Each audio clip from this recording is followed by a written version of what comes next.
Di melemahnya daya beli ini sekarang yang terjadi mungkin di masyarakat Indonesia beberapa tahun terakhir agak cukup mempengaruhi bisnis Kak. Karena kan kalau di masyarakat Indonesia biasanya dia akan cutting spending untuk beberapa hal-hal yang nanti dulu deh gitu ya. Mungkin yang ada apalagi yang ada substitusinya ya. Biasanya Betul. mereka ya udah ngalah-ngalahin gitu. Nah, yang terjadi di bisnis Yuna so far sejauh ini dengan daya beli yang melemah ini seperti apa?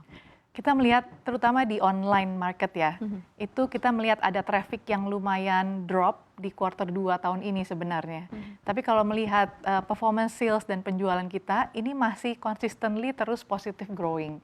Hmm. Nah, ini mungkin sesuatu yang analisa kita adalah kategori female wellness or overall wellness itu adalah kategori yang mungkin saya bisa bilang agak resilience ya.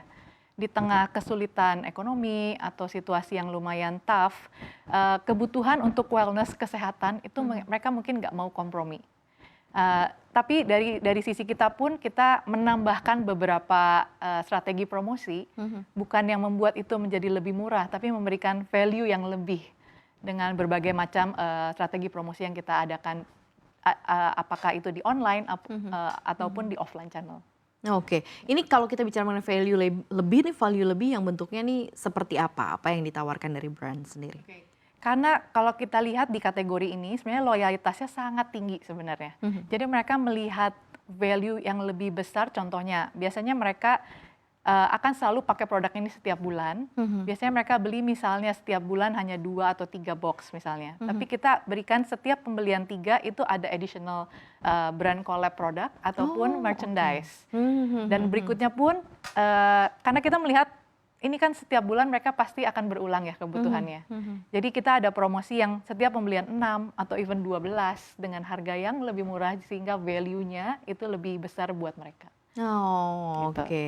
Berarti memang mencoba untuk meningkatkan level awareness juga Yes, begitu ya dengan betul. harga begitu ya, dan ini juga akhirnya bisa bisa menarik juga untuk mereka ya keep Betul. di kesempatan-kesempatan kalau bisa beli 2 gratis sekian gitu ya. Betul, Marketing betul salesnya sekali. juga yang jalan di Betul sana ya. sekali. Nah, ini kan kalau kita bicara mengenai marketing, perkembangan bisnis kan Yuna sendiri juga dapat pendanaan juga Ya, seri A betul. dari Cyber Agent Yes, Capital kan. betul. Nah, ini seberapa besar kemudian mempengaruhi skala bisnis, kemudian edukasi pasar juga, karena kalau sudah tersentuh sama venture Ya, capital, mereka akan lihat bahwa bisnis ini akan running sangat betul. baik. Mereka kan akan invest di sebuah bisnis yang secara perkembangan, secara future pasti sangat-sangat ya mereka trust terhadap Ya, itu gitu betul, ya. Nah, ini betul. seperti apa nih, Yuna? Terutama di Indonesia dan Southeast Asia sebenarnya opportunity-nya sangat luas. Di Indonesia sendiri ada 80 juta sampai 90 juta perempuan atau kita bisa bilang menstruator yang definitely jadi opportunity untuk kita. Our biggest homework adalah bagaimana kita bisa menyampaikan edukasi tentang wellness ini kepada mereka. Jadi pendanaan ini memang purely digunakan untuk memperlebar reach kita untuk edukasi, jangkauan kepada para consumers, dan juga additional product solutions yang akan kita launch segera bagi para consumer. Kita mulai dengan perjalanan menyediakan pembalut. Soon kita akan meluncurkan produk regimen usage-nya, yaitu adalah feminine wash. Dan berikutnya pun nanti akan kita luncurkan setiap tahun ada solusi baru dalam female wellness. Oh, Gitu. oke. Ada lagi additional-nya begitu Betul ya untuk sekali. female wellness. Nah, biasanya kalau kita lihat sistem pendanaan di venture capital itu kan ada time frame-nya ya, Ya, ya, ada jangka waktunya begitu. betul. Nah, di pendanaan seri A ini di with Cyber Agent Digital ini seperti apa, dan kemudian kalau update pendanaan terkini sekarang saat ini yang dipegang oleh Yuna sendiri seperti apa? Oke, saat ini memang kita akan sedang memulai untuk round yang baru, yang fokusnya mungkin biasanya kita bisa bilang range-nya antara 2 sampai 3 tahun ya untuk running rate kita, dengan fokus yaitu tadi memperlebar reach kita, nggak cuma di Indonesia, tapi solusi ini bisa diakses di Southeast Asia juga.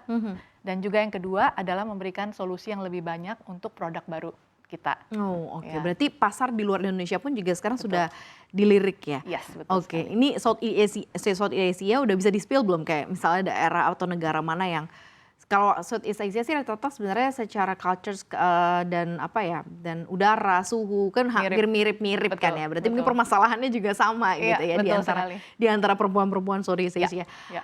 Di mana nih yang mungkin menjadi target market Oke. yang terbesar juga di Yuna? Mungkin aku bisa spill dari sejak kita launch di 2022 secara online, waktu itu masih online, sekarang udah ada offline juga. Itu banyak banget request dari negara tetangga kita di Malaysia, di Singapura, di Thailand, di Filipina juga. Nah, saat itu kita belum siap untuk menggapai market lain, tapi dengan needs dan demand yang semakin kesini makin banyak, akhirnya kita mungkin akan coba explore ke negara-negara tersebut di antara semua itu. Mungkin kita akan mulai dengan 1-2 dulu, sambil kita menjajaki covering more than one market. Gitu. Oke, berarti ini akan running di 2026 atau di tahun ini sudah Mulai running? 2026. Mulai 2026. Wah, kita akan lihat ya seperti apa gitu ya produk ini akan go beyond Indonesia. Tapi kalau kita lihat kan di Indonesia sendiri brandnya itu captive marketnya masing-masing ada brand-brand besar yang memang sudah jadi yang cukup lekat sekali di masyarakat. Sulit nggak sih untuk masuk juga ke ceruk yang mungkin sudah dipegang oleh pemain-pemain besar di Indonesia, ditambah lagi harus plus dengan edukasi tentang kesehatan perempuan, plus juga dengan edukasi tentang sustainability begitu kan. Betul. Rasanya banyak sekali sebenarnya tugasnya untuk bisa masuk ke market di Indonesia ini seperti apa? Oke, mungkin kalau Yuna dibandingkan dengan para pemain besar yang sudah puluhan tahun ada di kategori ini, mungkin kita bisa bilang kita juga bukan contender atau kompetitor kepada mereka karena mereka udah sangat-sangat besar ya. Jadi aku melihat role-nya Yuna itu bukan cuma di kategori pembalut, tapi overall female wellness, we are the one yang mungkin starting the new conversation about wellness. Jadi nggak terpaku pada kategori pembalut saja sebenarnya. Nah ini yang kita mungkin sebagai pioneer memperkenalkan wellness lifestyle. Ini yang mungkin jadi role-nya Yuna saat ini. Dan ini menurut aku ada segmentasi yang niche ketika kita masuk. Itu di saat-saat setelah pandemi. Yang menurut aku ini momennya pas banget. Karena semua orang jadi terdial up untuk awareness kesehatan, wellness. Jadi itulah mungkin di mana kita memposisikan Yuna sebagai female wellness pioneer compare to the other big player mungkin yang udah ada di market saat ini.